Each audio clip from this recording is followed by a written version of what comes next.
तो welcome back to my channel with another video. तो जैसे कि गाइस आपको पता है कि हम कॉर्पोरेट में जॉब भी करते हैं और ट्रेडिंग भी करते हैं। तो आपके लिए, मेरे लिए, हम सब के लिए थोड़ा डिफिकल्ट है कि आपको रेगुलर बेस पे चार्ट देखना, ट्रेडिंग करना, स्टॉक सिलेक्शन हो गया, इंटरडे, कुछ जो भी आपके करते हैं, थोड़ा सा मुश्किल है क्योंकि सबके भाई मीटिंग्स हैं, कॉल्स हैं, तो बहुत सारी चीज़ें होती है जो कॉर्पोरेट एम्प्लॉय के लिए मुश्किल हो जाता है इस काम करना। तो मैंने इस जो भी आपकी डिफिकल्टीज है चार्ट को एनालाइज करना, इसके लिए मैंने एक बहुत ही सिंपल स्ट्रेटेजी बना रखी है जिसे इवन मैं खुद यूज़ करता हूँ। और रेगुलर बेस पे कह लो आप, वीकली बेस पे अगर मैं लेके आऊँ तो आप अपना कैपिटल का कुछ परसेंटेज निकाल सकते हो, तो जिससे आपके अननेसेसरी जो खर्चे होते हैं हमारे कॉर्पोरेट एम्प्लॉइज़ के, तो वो निकल सकते हैं बाहर से बाहर। ये चीज़ आपको पता ही है कि सबके सब एम्प्लॉइज़ जितने भी है, मैक्सिमाइज एम्प्लॉइज़ आपका ईएमआईज़ के अंदर स्टक है, मैं भी उसमें ही इन्वॉल्व हूँ। तो मेरा जो आपका वीकली जो भी मेरा अदर खर्चा होता है वो इसके ट्रेडिंग के प्रॉफिट से निकल जाता है। और अच्छे अच्छे शेयर्स होते हैं जिसमें एक एक हफ्ते के अंदर 10 15% का मोमेंटम आता है। तो इस मोमेंटम को कैप्चर करने के लिए जो स्ट्रेटेजी बना रखी है बहुत सिंपल है, बहुत अच्छी स्ट्रेटेजी, ये मैं आपको स्क्रीन पर समझाता हूँ। तो चलो चलते हैं स्क्रीन पर। तो जैसे कि आप स्क्रीन पे देख रहे हैं, IIDA का चार्ट खुला हुआ है और मैं कोटक का ब्रोकर यूज़ करता हूँ। तो आप जो भी ब्रोकर यूज़ करते हैं आप उसमें अपना ट्रेड एग्जीक्यूट कर सकते हैं। और ये कोई शेयर की रिकमेंडेशन नहीं कि आपको ये शेयर बाय करना है या नहीं करना है। ये सिर्फ आपको जो स्ट्रेटजी है उस पर बिहाफ पे थोड़ा सा बताने के लिए बनाया गया है। तो ये स्ट्रेटजी हमारी काम कैसे करती है, तो ध्यान से इसे देखना, ध्यान से समझना, बहुत ईजी वे में बना रखा है। और दोबारा बता रहा हूँ, कोई भी ये स्टॉक की रिकमेंडेशन नहीं है, सिर्फ नॉलेज पर्पस के लिए बनाया गया है वीडियो। तो आपको क्या करना है, अपना ब्रोकर खोलना है पहले, और सबसे पहले जो भी आप शेयर है आपको लेना, उस पर आना है आपको 2 घंटे के टाइम फ्रेम पे, क्योंकि जितना बड़ा टाइम फ्रेम उतना अच्छा, क्योंकि हमारे को एग्जिट भी जल्दी करना है, हमारे को प्रॉफिट भी निकालना है हफ्ते में। तो ये टाइम फ्रेम आपको रखना है 2 घंटे का। फिर आपको लेके आना है इंडिकेटर। इंडिकेटर में आपको MACD लगाना है। और MACD लगाने का मतलब ये नहीं है आपको कि आपको 100% भी कोई भी इंडिकेटर आपको श्योरिटी देगा मार्केट के अंदर। तो ये सिर्फ आपके ट्रेंड को फॉलो करते हैं। तो अब देखिए आप ना, मार्केट में जैसे जैसे इंडिकेटर ने क्रॉस ओवर करा तो ये ऊपर गया है, फिर भले ही जैसे ही डार्क ग्रीन से ये हल्का वो लाइट ग्रीन हुआ, फिर इसने क्रॉस ओवर दिया, फिर वापस आ गया, फिर ये यहाँ साइडवेज हो गया। तो आप कहीं भी देख लो, जहां जहां इसने क्रॉस ओवर करा है वहां से ये आपका नीचे ऊपर गया ही गया है। तो हम बुलिश वे में काम कर रहे हैं अभी। तो हमने क्या करा, हमने यहाँ पे ट्रेड एग्जीक्यूट करेंगे। यहाँ पे देखिए, यहाँ से बुलिश ओवर हुआ है। मार्केट के न्यूज को लेके भी ऐसे करना है, ऐसा नहीं है कि आपको जो पता है मार्केट में सेंटीमेंट्स खराब चल रहे हैं तो आपने ट्रेड एग्जीक्यूट कर दिया। नहीं, मार्केट के सेंटीमेंट्स भी बहुत जरूरी होते हैं ट्रेड को एग्जीक्यूट करते वक्त। ऐसा नहीं है आपने मार्केट में ट्रेड एग्जीक्यूट कर दिया और इंडिकेटर और चार्ट तो काम दे रहा है, बट मार्केट ने रिवर्सल दे दिया, तुरंत नीचे पटक जाएगा। तो बहुत बार होता है ऐसे। तो इसलिए 100% श्योरिटी किसी की भी नहीं होती है। तो अब आपने क्या करा, अब आपने ये लगा दिया आपका IIDA पे, आपने 2 घंटे का टाइम फ्रेम पे MACD लगाया, और आपने ये देखिए आपका यहाँ हो गया क्रॉस ओवर। अब आपका क्रॉस ओवर हो गया, ये हुआ है आपका 150 क्रॉस ओवर हो गया। और ये टाइम है आपका 9 अप्रैल को। 9 अप्रैल को आपने एंट्री बंद होते हुए मार्केट गया, क्रॉस ओवर हो गया था। इसका मतलब कल अगले दिन मार्केट उठेगा। ये अगले दिन मार्केट उठा, 157 मार के आया था। तो आपने यहाँ पे ट्रेड क्लोज हुआ आपका, आपने इसकी एंट्री ले ली 150, इसकी क्लोजिंग पे एंट्री ले ली आपने। आपको टाइम उससे पहले आपने इसमें एंट्री ले ली, क्लोज होने से पहले मार्केट में। सब आपने 150 पे ही ले ली या फिर 151 पे ले ली एंट्री।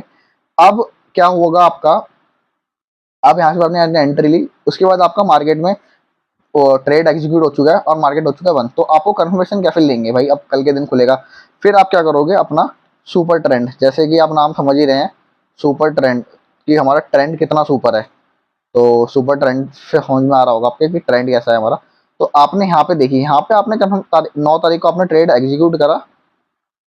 9 तारीख को ट्रेड आपने एग्जीक्यूट करा, उसके बाद इसने 15 तारीख को सुपर ट्रेंड ने भी कंफर्मेशन दे दी कि भाई मार्केट यहाँ से बुलिश ओवर है। ये अब आपका ट्रेड एग्जीक्यूट हो गया। आपको दोबारा, आपको 9 तारीख को लिया था, 15 तारीख तक आपको पता लग गया भाई ट्रेंड भी ऊपर है, आपने एंट्री बना ली थी, फिर ऊपर चला गया है अभी भी।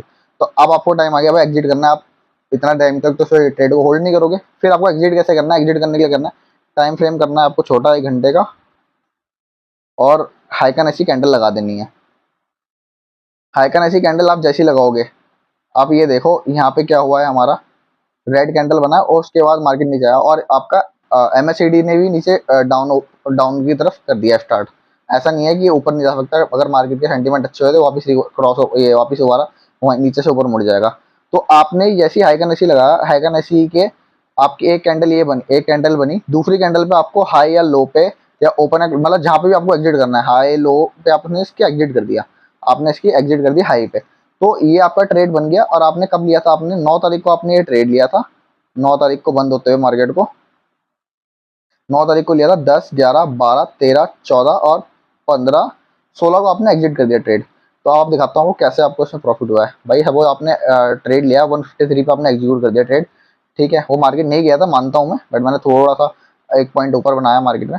तो आपने 38,000 रुपये लगाए और आपने सेल करा 176 पे, 44,000 पे।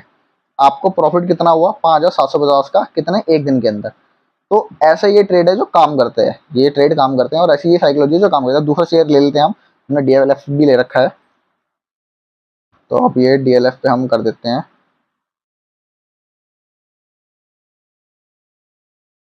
कोटक का ब्रोकर इसलिए यूज़ करता हूँ मैं क्योंकि मुझे सिंपल लगा। अब सबकी अपनी अपनी चॉइस है ब्रोकर्स को लेके, तो मेरे को इसकी UI अच्छी लगती है। तो मैंने पहली वीडियो में आपको बता रखा है कि अब ब्रोकर वही यूज़ करना जिसका आपको हैंडी लगे, आपके हाथ में कंफर्टेबल हो। और लगा देंगे MACD और सुपर ट्रेंड, सुपर ट्रेंड। तो आपने दोनों इंडिकेटर लगा लिए और आप यहाँ पे अब ये देखिए, अब आपने यहाँ पे इसकी एंट्री ली कितनी तारीख को? 11 तारीख को आपने इसमें एंट्री ली इसकी क्लोजिंग पे 628 और 629 आपने क्लोजिंग ली।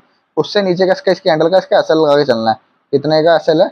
600 आपने लिया है एंट्री 628 पे, और 611 का SL आप लगा लो, या फिर इसके लो का SL लगा लो आप कैंडल के 618 का। बट आप इस कैंडल का लो लगा के चलोगे तो अच्छा रहेगा, क्योंकि यहाँ तक आने के चांसेस कम होते हैं मार्केट के।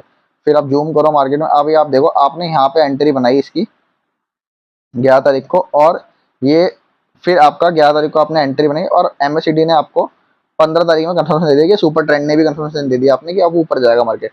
अब आपको ना ट्रेड एग्जीक्यूट हो गया, आपको करना है दो इंडिकेटर्स ने आपको कंफर्मेशन दे दी एग्जिट करने के लिए। 1 घंटे के टाइम फ्रेम पे आएंगे, हाई का नसी कैंडल आपके हम लगाएंगे, और जहां पे इसने रेड करा इसके यहाँ पे आपको कर देना क्लोज। अब ये नहीं है कि मार्केट ने यहाँ से ग्रीन कर दिया, क्योंकि मैंने अभी बताया कि 100% श्योरिटी कोई भी नहीं देता मार्केट के अंदर। कोई कितना ही बड़ा ज्ञान को लेकर, ज्ञान का भंडार लेके बैठा हो, कोई भी 100% सिक्योरिटी नहीं है कि मार्केट यहाँ से यहाँ जाएगा। मार्केट की सेंटीमेंट के हिसाब से काम करेंगे। अब ये यहाँ पे आपने इसकी एग्जिट कर दी, और अब देखते हैं हमको उसमें कैसे प्रॉफिट और क्या था। सपोज आपने DLF का शेयर लिया 11 तारीख को, 629 से बाय करा आपने, 62,000 रुपये लगाए और सेल करे 665 पे, तो आपका प्रॉफिट हुआ 3600 रुपये 5 दिन के अंदर। और ये 2 शेयर को लेके बताया, और ये स्ट्रेटजी सारे ही शेयर्स में काम करती है। तो जैसे कि आपने स्क्रीन पे देखा, बहुत ही सिंपल वे में पूरा वीडियो समझाया आपको। तो अगर आपको कुछ समझ में ना आए तो आप एक बार दोबारा जाके वीडियो देखना, बहुत ही ईजीएस्ट वे में आपको बना रखा है।